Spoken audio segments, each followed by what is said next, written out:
Just got back from seeing Chevalier. Such an amazing movie. I have to really say, I was really impressed by this newcomer, Calvin Harris Jr., who does an amazing job as Chevalier. Now, Chevalier basically is a term that was given to him by the Queen Antoinette, and the Chevalier basically is an appointed member of the court, if you will.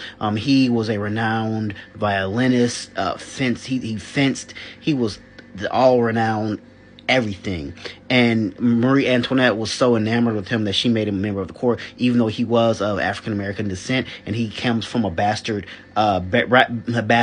background. His father was a white man, and his father basically saw the talents that he had, and he brought him into the French society, and he was kind of raised to fend for himself and became, like I said, a Chevalier, member of the court. But the movie basically follows his life and the hard times that he had, and he really wanted to become one of the highest appointed members of society in far as music, and he wanted to be head of the French orchestra. And the movie basically tells his basically rise to not become that, and also his falling out with Marie Antoinette and some of his illicit love affairs. Have to say, this was a really good movie. Like, I really didn't know anything about Chevalier. Like I said, but his real name is not Chevalier. It's Joseph Blanc, if I'm not mistaken, if I say his name right. But Chevalier is the title that Marie Antoinette gave him. So that's basically how everyone basically called him.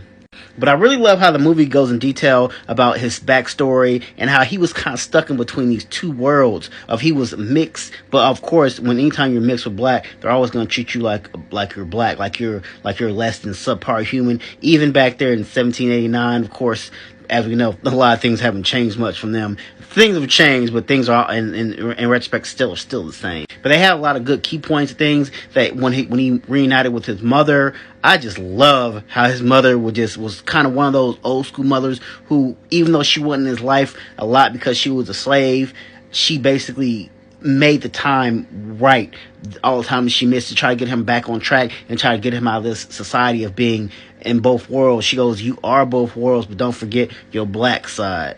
She added old school with it like this. Hold on, let me show y'all. She was doing this to him in the movie.